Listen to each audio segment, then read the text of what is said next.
राधा वल्लभ जय श्री हरिवंश। मैं पल्लवी एक बार आपका फिर से अपने YouTube, Instagram and Facebook channel पर स्वागत करती हूँ।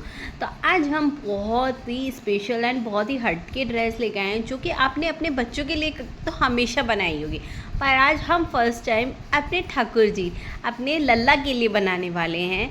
ये मैं बनाने वाली हूँ 6 और 7 नंबर ड्रेस के लिए, कान्हा जी के लिए ड्रेस देख सकते हैं। बादल वाली ड्रेस, रेनबो ड्रेस भी बोल सकते हैं आप, क्लाउड ड्रेस भी बोल सकते हैं, फैंसी ड्रेस भी बोल सकते हैं, कुछ भी बोल सकते हैं। उसके लिए हमने यहाँ पर ये देखिए पगड़ी भी रेडी करी है, रेनबो वाली। रेनबो भी है, बारिश भी हो रही है, बादल भी है, सब चीज़ है।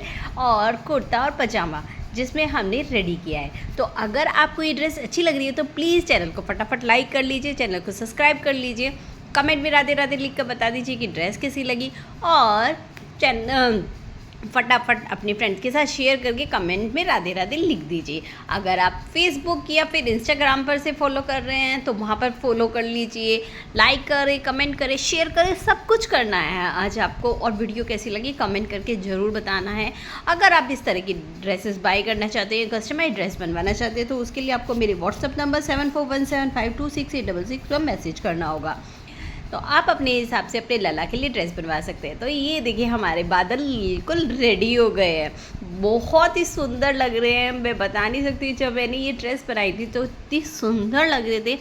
कस्टमाइज ड्रेस बनी है ये, फर्स्ट टाइम मैंने भी खुद फर्स्ट टाइम बनाई है। किसी कस्टमर की डिमांड पर कि उन्हें इस तरह की ठाकुर जी की क्लाउड वाली ड्रेस चाहिए थी और साथ में पगड़ी भी चाहिए थी, तो हमने बनाई है उनके लिए। बहुत ही सुंदर से लगे हैं, बहुत ही प्यारी सी ड्रेस है और कुछ भी नहीं करना है। बहुत ही आराम से आप ये अगर अपने कान्हा लड्डू के लिए बनवाना चाहते हैं तो बनवा सकते हैं, बहुत ही सुंदर लगने वाले हैं।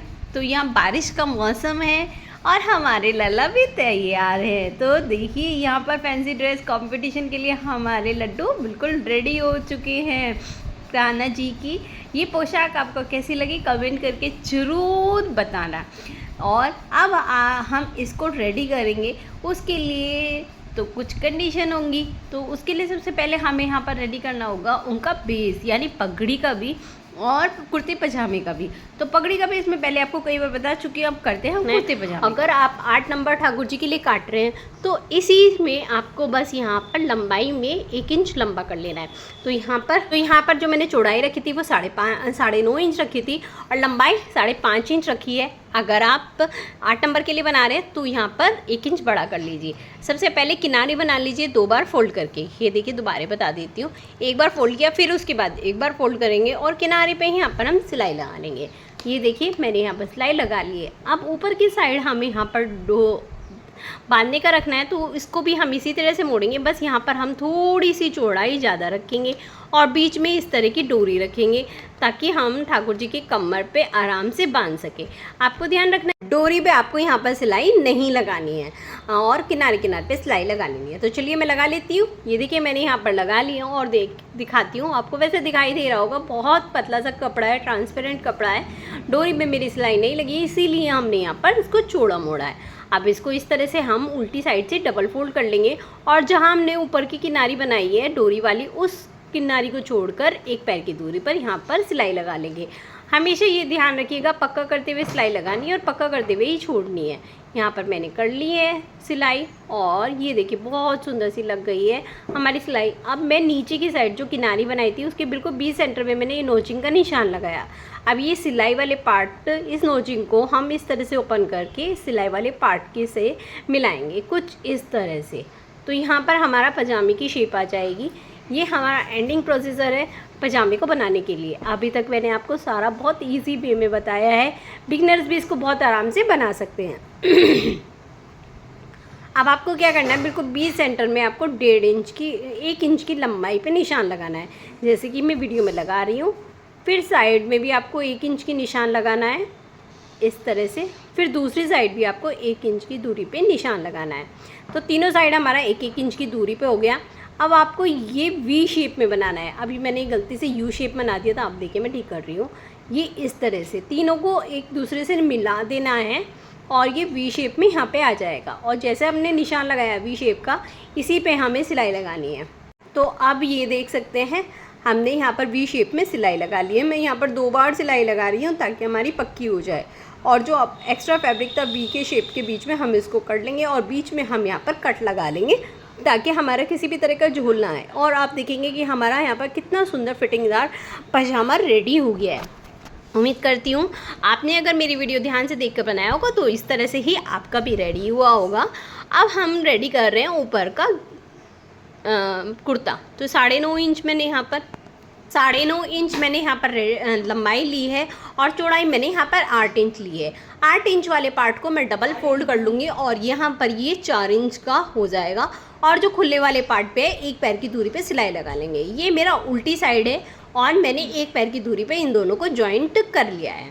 अब इसको जो खुले वाली पार्ट जो है किया है हमने अभी इसको डबल फोल्ड करके बिल्कुल 20 सेंटर में फिर से एक नोचिंग का निशान लगा लिया है, जैसे कि अभी हमने पहले लगाया था।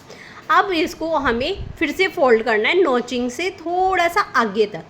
अब आप देखेंगे कि मेरा यहाँ पर नोचिंग है और मैंने इसको आधा इंच एक्स्ट्रा आगे की तरफ फोल्ड किया है। और इसी तरह से अब मैं दूसरे वाले पार्ट को भी इसके ऊपर ऐसे ही रखूँगी और आधा इंच एक्स्ट्रा तक इसको डबल फोल्ड कर लूँगी, यानी नोचिंग से हमें थोड़ा सा बाहर की तरफ निकाल लेना है। अब हम फिर से एक बार फोल्ड करेंगे पर बिल्कुल सेंटर में, जैसे कि हमने अभी नोचिंग से इसको डबल फोल्ड कर लिया है। अब हमने बिल्कुल नोचिंग से ही किया है। अब आपको यहाँ पर 1.5 इंच का निशान लगा लेना है। अगर आप 8 इंच नंबर कान्हा जी के लिए बना रहे हैं तो यहाँ पर आपको 1.5 की जगह 2 का लगाना है और 1 इंच की चौड़ाई रखनी है यही, और इस तरह से इसको मिला लेना है। यहाँ पर जो तिरछी सिलाई वो निशान होगा वो 2 इंच का लगेगा और बिल्कुल निशान पे आपको कट कर लेना है। अगर 6-7 के लिए कर रहे हैं तो बिल्कुल सेम ऐसा ही करना है। 8 के लिए आपको आधा इंच बढ़ा देना है और सारी चीज़ आपको इसी बराबर रखनी है। यहाँ पर आपको ऊपर की साइड किनारे पे वी शेप में इस तरह से, जिस तरह से मैं चौक से निशान लगा रही हूँ ऐसे सिलाई लगा लेनी है। बहुत आराम से आपको 1 पैर की दूरी पे यहाँ पे सिलाई लगा लेनी है। ये देखिए मैंने यहाँ पर सिलाई लगा ली है। अब क्या करना है, ये आपको दिख रहा होगा 1 पैर की दूरी पे मैंने जैसे जैसे निशान लगाए हैं वैसे वैसे मैंने यहाँ पर सिलाई लगा ली है। तो सिलाई लगाने के बाद यहाँ पर इसको मैं कट कर दूंगी। आपको ये ध्यान रखना है कि कट करते हुए आपको जो कट करना है वो सिलाई को बचाते हुए कट करना है। और इसको हम जो हमारे साइड में खुला वाला पार्ट है उस साइड से हम इसको सीधा कर लेंगे। सभी कोनों को अच्छी तरह से निकालते हुए आपको इसको सीधा कर लेना है। सीधा करने के बाद अब आपको यहाँ पर सारे में चारों तरफ सिलाई लगा देनी है। यहाँ पर मेरा किनारी वाला पार्ट था तो इसलिए मैंने इसको अंदर की तरफ फोल्ड नहीं किया। अगर आपका किनारी वाला पार्ट नहीं है तो प्लीज़ अंदर की तरफ फोल्ड कर लीजिए, जैसे कि हम इधर की साइड फोल्ड कर रहे हैं। मेरा किनारी वाला पार्ट होने की वजह से मैंने इसको अंदर की तरफ नहीं फोल्ड किया। अगर आपका नहीं है तो प्लीज़ अंदर की तरफ इस तरह से ही फोल्ड करके तभी सिलाई लगाएं और चारों तरफ इसकी सिलाई लगा लीजिए जैसे कि दिखाया गया है। तो ये यहाँ पर मैंने सारे में चारों तरफ ऐसी ही सिलाई लगा ली है जैसे मैंने आपको बताया है। अब हमें यहाँ पर एक पट्टी और चाहिए ताकि हम गले की पाइपिंग कर सकें। इसके लिए मैंने इसकी चौड़ाई मैंने 2 इंच ली है और अगर आप देखेंगे तो मैंने यहाँ पर लंबाई जो है मैंने बहुत ज़्यादा यानी 20-22 इंच ले ली थी, पर मैं बाद में इसको कट कर दूँगी। साइड से किनारी को आपको अंदर की तरफ फोल्ड करके इसको पट्टी को डबल फोल्ड कर लेना और इसके ऊपर रखकर एक पैर की दूरी पे सिलाई लगाना है। जब आप दूसरे वाले पार्ट को लाएंगे तो उसको बिल्कुल आपको इस पार्ट के बिल्कुल बराबर में रखना है, चढ़ा के नहीं रखना है, बिल्कुल मिला के रखना है और सिलाई लगा देनी है। ये देखिए अब मैं आपको दिखाती हूँ सिलाई करते हुए आपको कैसे करना है। ये बिल्कुल बराबर में रखा और सिलाई कर दी। इसी तरह से आपको दूसरे वाले पार्ट को भी इसके बराबर में रखना है और सिलाई कर दी। शुरू में हमने जैसे अंदर कपड़े को फोल्ड करके सिलाई लगाई है वैसे ही हमें यहाँ पर भी सिलाई लगा लेनी है। अब मैं आपको दिखाती हूँ कि हमने क्या किया। ये देखिए हमने कपड़े को बिल्कुल बराबर में रख के सिलाई लगाई है। अब इसको हम सीधे की साइड करेंगे और किनारे पे हम पे सिलाई लगा लेंगे, जिससे कि हमारा ये पाइपिंग भी हो गई और ये यहाँ पर इसकी एक सुंदर सी लुक भी आ गई। आप देखेंगे तो बहुत ही प्यारी फिनिशिंग के साथ हमारी ये ड्रेस रेडी हुई है। कहीं भी आपको धागे निकले नहीं लगेंगे, बहुत फिनिशिंग के साथ ये ड्रेस बनी है। अगर आप भी अपने ठाकुर जी के लिए बनवाना चाहते हैं तो जल्दी से कॉन्टैक्ट करें मेरे व्हाट्सअप नंबर जो कि मैंने सारे डिस्क्रिप्शन बॉक्स में दिए हैं, जाकर चेक कीजिएगा। अच्छी लगे लाइक कीजिएगा, सब्सक्राइब कीजिएगा, कमेंट कीजिएगा, शेयर कीजिएगा। अब मैंने जितनी मेरी ये पट्टी है 4 इंच की उतनी ही मैंने बेल को ली है, जिसको मैं यहाँ पर लगाने वाली हूँ, एक ऊपर की साइड एक अंदर की साइड। तो यहाँ पर जो मैं ऊपर की साइड लगा रही हूँ वो मैंने खुरदुरा पार्ट लिया है, अंदर की साइड जो मैं लगा रही हूँ वो मैंने जो अंदर की तरफ लगाएंगे वो हम खुरदुरा पार्ट लगाएंगे, ऊपर की तरफ लगाएंगे हम सॉफ्ट वाला पार्ट। तो ये देखिए सबसे पहले मैंने सॉफ्ट वाला पार्ट लिया, जितनी मेरी इसकी लंबाई थी मैंने उतना प्रॉपर पूरा लिया है। 4 इंच की लंबाई थी, मैंने 4 इंच लिया है। 1 इंच चौड़ा है, जितनी की बेल को आती है उतना। और मैंने एक अंदर की तरफ और एक बाहर की तरफ लगाकर चारों तरफ सिलाई लगा दी है। यहाँ पर इससे हम अब देखिए हमारा यहाँ पे पजामा, कुर्ता और पगड़ी का बेस बिल्कुल यहाँ पर रेडी हो गया। वाइट कलर का हमने पूरी चीज़ रखी है। अगर आपको कॉटन में ऐसे ही बनाना है तो ऐसे ही बना के अपने ठाकुर जी को पहना सकते हैं, और नहीं तो आप बादल की शेप देने के लिए क्या करने वाले हैं, हम यहाँ पे वाइट कलर के बादल होते हैं तो वाइट कलर का बेस लिया, ग्लू गन को गर्म किया और फाइबर को लेकर इस तरह से लगा के पहले मैंने देखा और उसके बाद इसको इस तरह से चिपका दिया। तो यहाँ पर ये बिल्कुल बादल की शेप ले लेना है। तो आपको इसको ना पूरा का पूरा इस तरह से कवर कर देना है कि ये बिल्कुल बादल ही लगे। और बीच बीच में बिजली भी कड़क रही है, वो आपको लाइटिंग से दिखाई दी गई होगी। तो यहाँ पर बिजली भी कड़क गई भैया, और ये हमारे बादल भी बिल्कुल रेडी हो गए। अब रेनबो हम सबसे आखिरी में रेडी करेंगे।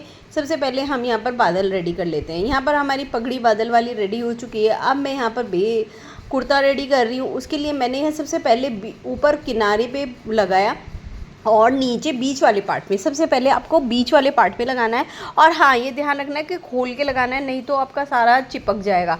और थोड़ी थोड़ी फाइबर को लेना है और लंबाई में लेकर इसको एक दूसरे के ऊपर चिपकाते चले जाना है। आपको बिल्कुल इसको कवर कर देना है, और जो हाथ वाली साइड है या चिपकाने वाली साइड है उस पर नहीं चिपकाना है, क्योंकि अगर वो उस पर चिपक गया तो फिर आपका ये बंद नहीं होगा। अब मैंने इसको बंद करके देखा, और जहाँ जहाँ मुझे खाली खाली स्पेस लग रहा था वहाँ पर मैंने ग्लू गन लगाई और थोड़े थोड़े फाइबर यहाँ पर स्टिक कर लिए। आप अपने हिसाब से इसको थोड़ा सा चेंज भी कर सकते हैं, पर मुझे लुक बोली गई थी मैंने यहाँ पर वही क्रिएट की है। यहाँ पर इस तरह से अब यहाँ पर मैंने 2 रेनबो बना लिए हैं और कुछ यहाँ पर बारिश की बूंदें बना ली है। अब सबसे पहले हम ये रेनबो इस तरह से इस पर लगाएंगे। ये मैंने पहले इस तरह से ही लगाया था बड़ा सा रेनबो, पर जब मैंने इसको पहनाया तो मेरे ठाकुर जी इसमें कंफर्ट नहीं फील कर रहे थे, तो मैंने इसको काट कर छोटा कर दिया। तो आप पहले से ही इसको छोटा बना सकते हैं। अब हम यहाँ पर पगड़ी पे मैंने बड़ा का बड़ा लगाया, ऊपर की साइड मैंने इसको इस तरह से थोड़ा सा घुमा के चिपका लिया और बराबर में इसके नीचे फाइबर भी लगा दिए, ताकि ऐसा लगे कि बादलों में से ही निकला है, बादलों में ही चिपक गया है।